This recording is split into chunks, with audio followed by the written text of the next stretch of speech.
pledge to stand up to bullying. Together, everybody. Together. Come on, let's have some fun.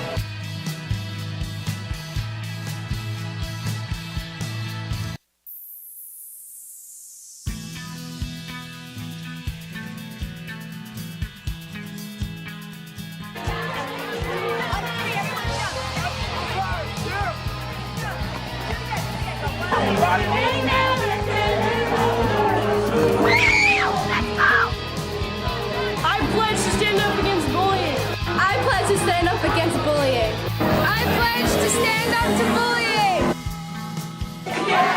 Together. Today on JTV, announcement from Jordan Drama, Unity Week wrap-up, Breast Cancer Awareness Month, special guest, our principal, Miss Kiinemon, a weekend tip, a Native American quote honoring Native American History Month. Shalom Jordan Middle School, I'm Nathan. And I'm Hayden, and today is Friday, October 21st, 2016.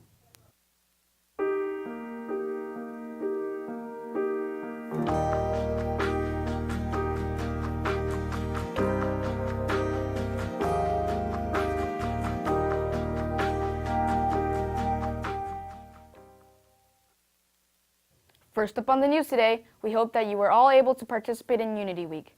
Each day there were activities that not only supported Jordan to stand up for bullying, but also to bring people together to celebrate unity. Students pledged to stand up against bullying by signed paper hands and posters, wearing badges with pride, and even enjoying loads of fun with a three-legged race and decorating pumpkins, all of which looked awesome.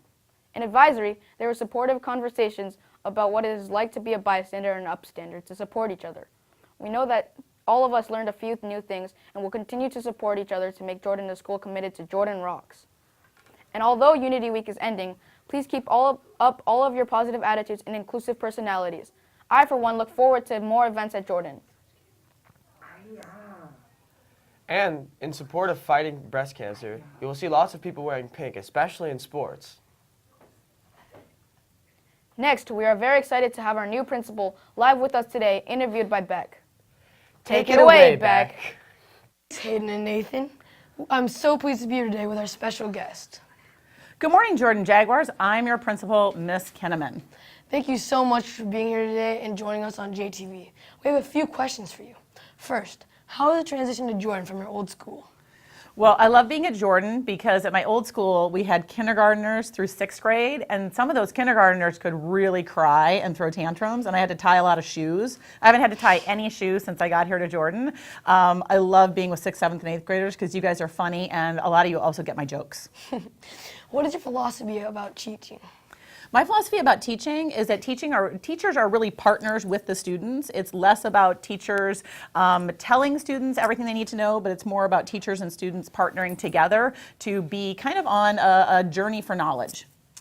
What have you noticed about Jordan students? Jordan students have a lot of energy, very spirited, really friendly. I appreciate everyone who's come up and introduced themselves to me, and I think it's such an honor to get to come to school with all 1,200 of you every day. What should students know about discipline? Discipline's the least favorite part of my job. Unfortunately, sometimes kids make mistakes, and so I always look at those mistakes as a learning opportunity. Rather than focusing on punishment, which sometimes we have to do, I really focus on how can we repair relationships and how can we get kids back to class. That's the most important thing to me, is that kids learn from it. How do you like to solve problems around the school? So when I have a problem to solve, I go talk to a lot of different people. I'll talk to staff, I'll talk to students, I'll talk to parents. And my last resort is I call it my own 3 daughters who all went to Jordan, and I ask them what I should do. How did you like your first Unity Week at Jordan? Unity Week was awesome. I loved wearing orange on Wednesday. It was fun to see everybody in orange. The lunchtime activities were great. And it's just another example of how when we come together as a community, we can do really great things. What do you think of Jordan so far? I think Jordan's great. I think there's so many great things that are already going on that we're going to build upon, and there's new things that I think if we work together, we can do some really great new programs. What were you like in middle school? I was kind of a geek in middle school. I was really, it was really important to me to follow the rules and not get in trouble.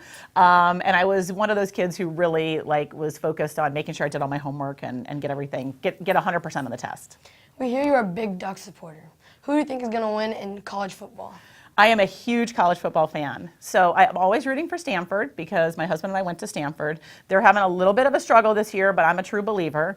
I am a Duck fan because my youngest daughter's a freshman at Oregon. Oregon's having a little downturn, but she's got 4 years there. I expect them to come back strong. I'm also a fan of the Tar Heels, Carolina. They're back in the top 25 this week. They're number 22 in the ranking. They've been in and out. She's a senior, so I'm hoping she ends with a great football year. But number one is Alabama. My middle daughter, Maddie, who was a JTV anchor, she's at Alabama, and Alabama's number one, so I have to say Roll Tide. Lastly, do you have anything to say about the dabbing issue? Dabbing. I never thought I would spend so much time on dabbing. So yesterday was an interesting day because a story went out on JTV that I had banned dabbing. And when I saw that and heard about it, it was news to me.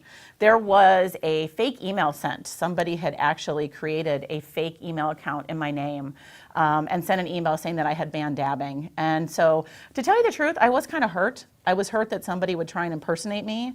And I was also hurt that people might even believe that I would make a decision like that without talking to students and staff.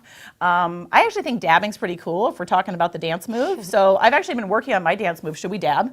Sure. Let's do it. Thank you so much for being here today. We are looking forward to the next time you join us on JTV. Back to you, Hayden and Nathan. Thanks, Beck and Ms. Kiinemon, for joining us today. Get ready, everyone. It is time for our first play of the year. Jordan Drama presents Willy Wonka's Jr. Roll Doll's timeless tale of a famous candy maker and his quest to find an error. The delicious adventure to Charlie Bucket and his visit to Willy Wonka's mysterious chocolate factory will light the stage. This Scrumptiddlyumptious musical will satisfy everyone's sweet tooth. You won't want to miss out. Tickets go on sale next week. Every day at lunch, and there will also be tickets sold at the door. Performances are on October 27th and October 28th at 7, and October 29th at 2:30. Also, for all crew members, this is very important. Willy Wonka crew meeting today during lunch in B3. You won't want to miss out on the crucial information as we gear up for Tech Week. All crew members need to attend or see Miss Gray. Remember, Jags, this weekend is looking nice. Palo Alto is finally heading for fall, so our weekend tip is to make sure to get out there and enjoy the weather. How about going on a bike ride, or just hanging out in the park, reading a book? Well, it looks like that's all for today, Jags. And we can't leave you without a Native American proverb honoring Native American History Month. Listen to the wind it talks, listen to the silence it speaks, listen to your heart it knows. Have a fun-filled Friday and a wild weekend. Ah, damn it. Shout out to my boy Harambe.